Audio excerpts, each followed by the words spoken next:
We begin with this Fox News alert. A massive manhunt underway for several suspected terrorists in the Brussels attacks, including a man seen with 2 homicide bombers at the airport. And we are waiting to hear directly from President Obama at a joint news conference in Buenos Aires with the president of Argentina. You can see it's already started, but President Obama is set to speak next. We're monitoring this, and we'll bring you the news from there immediately as it happens. This is Outnumbered. I'm Harris Faulkner. Here today, Andrea Tinteros, the news editor for townhall.com, Katie Pavlich, commentator and national spokeswoman for the LIBRE Initiative, Rachel Campos-Duffy, and today's hashtag One Lucky Guy, also from Town Hall, political editor Guy Benson. What a guy. He's outnumbered, and we welcome you back. Good to see you. It is a delight to be here, as always. Well, we have a lot going on right now. We're going to get right to it. Glad you're here for that. As we await to hear directly from President Obama, I'm going to look off to the side yet. He has not started talking. There are some fast-breaking developments coming out of Belgium. Authorities say several people possibly linked to the deadly attacks on Brussels are still on the run, including the man in white seen on that surveillance video at the airport on the right of your screen. He's seen here with one of the 2 brothers from whom prosecutors say were involved in the attacks on the airport and subway. That suspect fled, leaving behind a large bag at the airport before the 2 explosions. The prosecutor says that bag turned out to have the heaviest load of explosives of all. It blew up later when the bomb squad was there, but no one was hurt in that. Meanwhile, as Belgium and the world are mourning the 31 people who were lost so far, the former number 2 of the CIA under President Obama, Michael Morrell, is warning that the terrorists are winning. They are growing rapidly in the rest of the world. Probably have more territory today around the world than they did at any time. And they've conducted now attacks in Paris, San Bernardino, and now in Brussels. So I would say they're winning, right? They're winning, and we're going to have to find additional approaches to try to undermine them. All right, I want to start with what's happening in Belgium, Andrea, but I also want to tell our viewers that the president of Argentina, Mauricio Macri, is still talking, and when it's President Obama, and we'll go right to it. But first of all, the situation in Brussels. So much of what we talked about yesterday has opened and flowered into exactly what we see. More explosives, more devices left behind. And it seems that they're winning, that's absolutely right, in every theater of war that we look at, from Syria to Libya to how they've penetrated and infiltrated European countries. And we know from James Comey that they're here already, and they are recruiting faster than we can kill them. So ISIS has metastasized, yet we see an administration that still doesn't want to tackle this issue. They would rather not. It's not politically expedient for them to do it, and it's not beneficial to the president's legacy. I will say this. Europe is a warning sign for the United States of America. Everything that we are doing here, funding our big welfare states, gutting our defense budgets, moving away, implementing politically correct just ideology everywhere we go. Everything that we're doing, Harris, is counter to what we should be doing. It's everything that Europe has done, the mistakes that it's made. We're going to have this problem here. It will be here within years, especially if they continue to push for refugees. Let me add to that, Guy, the news that we got this morning from the European Union pushing to spend more money on extra security all across Europe, as we in large cities, and in particular New York City, are seeing a drawdown of the funding for that. And forgive me, I asked you a question, and now we've got to go straight to President Obama at that bilateral joint news conference with the President of Argentina. President Obama. The people of Argentina and President Macri and his team for hosting not only myself but also my family to this beautiful city. As the President indicated, we just had an excellent conversation, and I can tell you that President Macri is a man in a hurry. I'm impressed because he has moved rapidly on so many of the reforms that he promised to create more sustainable and inclusive economic growth and to reconnect Argentina with the global economy and the world community. And today, in a show of confidence in Argentina's new direction, many U.S. businesses are announcing tens of millions of dollars in new investment here in Argentina, which can be part of the broader package of investment that can lead to new jobs and economic growth here in this country. And what President Macri and his team have achieved in such a short time is a testimony not only to his remarkable energy, but also the willingness of people from different parties to work together. And that is impressive, given the history of political polarization inside of Argentina. And that's something I know something about, political polarization.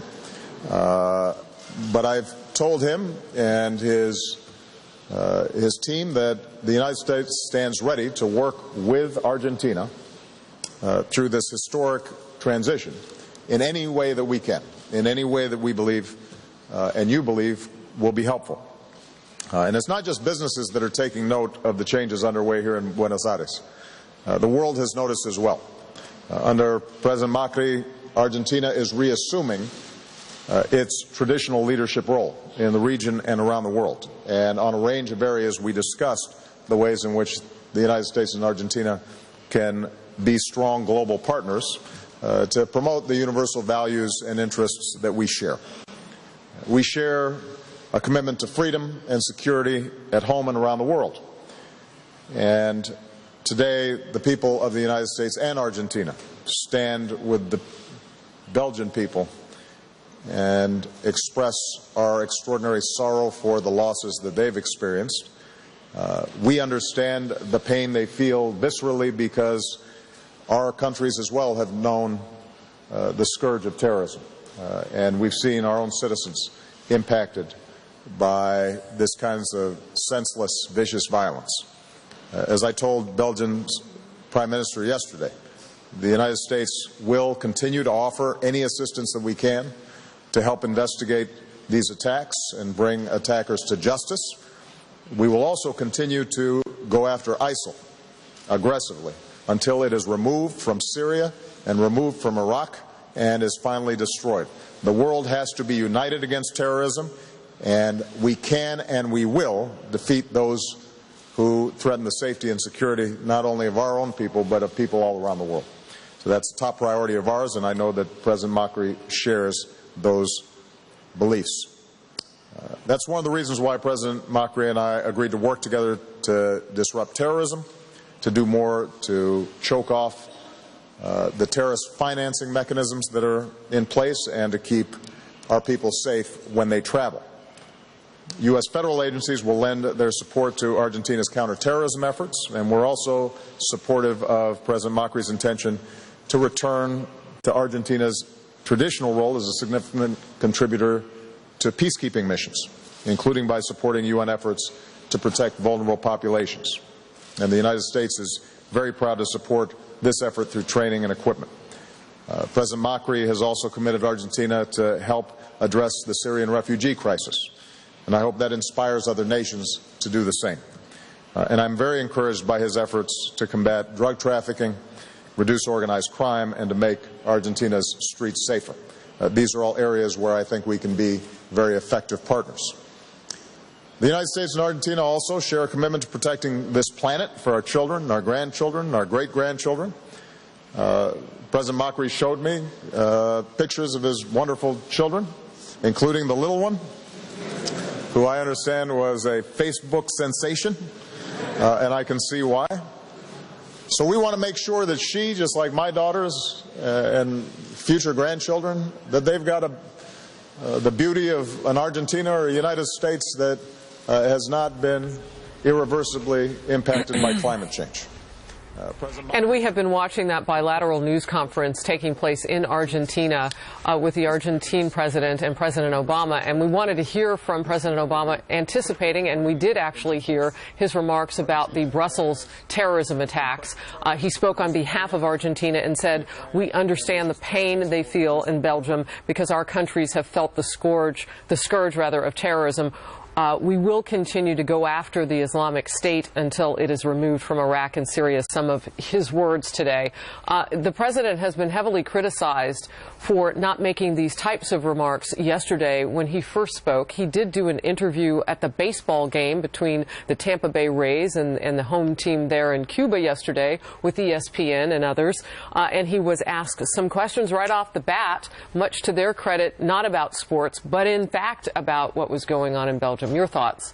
Well, I think that some of the criticism has been, should the president have cut short his foreign trip and come home, given the international crisis and everything that's gone on in Brussels? I think you can make an argument either way, saying, yes, he should have come home, or no, let's not allow terrorism to completely disrupt our lives. He has an official state visit ahead here in Argentina, and that's fine. I think what is undeniably problematic is the optics of him sitting next to a communist dictator at a baseball game in his shades doing the wave while they're still cleaning up the blood on the streets in Europe and while there's a massive manhunt underway. And we learned, by the way, later in the day that the leader of a Colombian terrorist organization, FARC, F-A-R-C, which is designated by our government as a terrorist organization, was also at that baseball game, which I'm sure the Cuban regime knew about. This is not a good look for a president on the day of an international terrorist crisis, period. Well, and there was a missed opportunity here. I mean, he's in Buenos Aires. In 1994, there was a huge terrorist attack on a Jewish center. 85 people killed, 300 people injured. He was asked, the president was asked last week by Chairman Royce to visit that center to pay his respects. He declined. Even after this Belgian attack, he could have altered his schedule to show up there and send a message. Why didn't he go? Because that attack was executed by Hezbollah, funded by Iran, and he is much more concerned about keeping, you know, his new friends, Iran, not offending them, than in making a statement for the world about where we stand against terrorism. Yeah. All right, I have a couple of questions, but Katie, I want to give you a chance to get in. Well, I just, you know, it's not just about optics here. It's about the President of the United States having a respect for what has happened. And while President Obama, as Guy just mentioned, is at a baseball game in the sun, doing the wave and doing interviews and pretending like he's going to be an ESPN announcer instead of doing his job as a President of the United States, while there's a number of Americans still missing today in Brussels as a result of this attack. He doesn't mention their names. He doesn't go out and say, we're going to bring them home. We're going to do everything they can. And by the way, we're going to work with Europe to make sure this doesn't happen again and hold the Europeans accountable for why, after months of Brussels being on lockdown, they were not able to stop an attack that involves the very same people that attacked Paris months ago. Excellent question. I want to follow up with what you said, Rachel, and just simply say we actually have not seen the tick-tock of his schedule. And you know, this was something that was just so fast-moving, we were told, and so forward-moving. So something could be added, but I hear your point. We don't know about it if it does pop up. Well, what I do know, we've seen his schedule before change rapidly when the events of Ferguson happened. I mean, he can spring into action and channel some emotion. Gun violence. But this is classic Obama. So we sit around, I mean, we've been doing this for almost 8 years now. And if you replace Cuba with Hawaii when he was on vacation, you could replace Brussels with the Times Square bomber. I mean, you could edit out these words and put in so many instances where he has not done the right thing. And frankly, at this point, I think most people don't even care what he says. I mean, we expect him to not, you know, feign doesn't seem to care. It's what he does. And if I'm Chuck Schumer, someone who did not support his Iran deal for obvious reasons, he's furious, Schumer is, because Obama cut $100 million of Homeland Security funding as punitive payback for the city of New York against Chuck Schumer. How is this a good idea, and why isn't the media covering it? Well, and if anybody would ever think, okay, well, that sounds a lot like your opinion on it, no. We learned this from Josh Earnest at the news conference. That's right. He was the person who brought up Chuck Schumer's name with regard to, and by the way, our viewers may be able to see some of those fine police officers going by on horseback, because we've got extra security here in New York City. Thank the good Lord, the money is still flowing up until today. We'll move on. So, President Putin of Russia said a couple of days ago he was very critical about the fact that he doesn't think that the Americans are, in his words, he calls us the Americans obviously, are open to sharing intelligence, and that he thinks that this particular president has missed many opportunities to do that, saying that he's, you know, taking the leadership role and offering. It's an interesting stance coming from a man who, you know, has leaned on his neighbors if you're Ukraine or Crimea. Leaned on. That's an interesting way of putting it. Yeah. Leaned on a little. And I think that there's good reasons for the Americans, as as he calls us, to be suspicious of sharing almost anything with the Russians. But I do think it's easy, especially in these types of settings, to get caught up in the optics and to talk about, oh, what's President Obama saying or doing at this very moment. The more important issue is, how did we get to a point where ISIS is as strong and as powerful and as widespread as it is today? And you go back, this administration repeatedly, according to multiple spies, the former DIA chief, they downplayed and ignored this threat for years for political reasons, and now we're seeing partially the consequences of that in Western capitals in Europe. The only way history has shown us to change the future is to learn from the past. And so as the president steps up and they begin to take questions with both the leaders there in Argentina, we will go back to that. But in the meantime, maybe it'll also give us an opportunity to go back and look at some of the things that they did there that we might be doing here that are huge mistakes. We'll move on. Voters in 3 states headed to the polls last night. Should Hillary Clinton be worried about a Bernie Sanders surge? And can Ted Cruz and John Kasich stop Donald Trump? Or is it time for one of them to drop out? And right after the TV version of us wraps up, we make more for you, always online. Catch us live on the web, foxnews.com/outnumbered. Click on that Overtime tab. We have the live chat going. I know a lot of you have been talking about what's going on in Europe. We'll make that part of the conversation. We'll bring in your voice. Sign on to the live chat with your Facebook and Twitter. We'll be right back.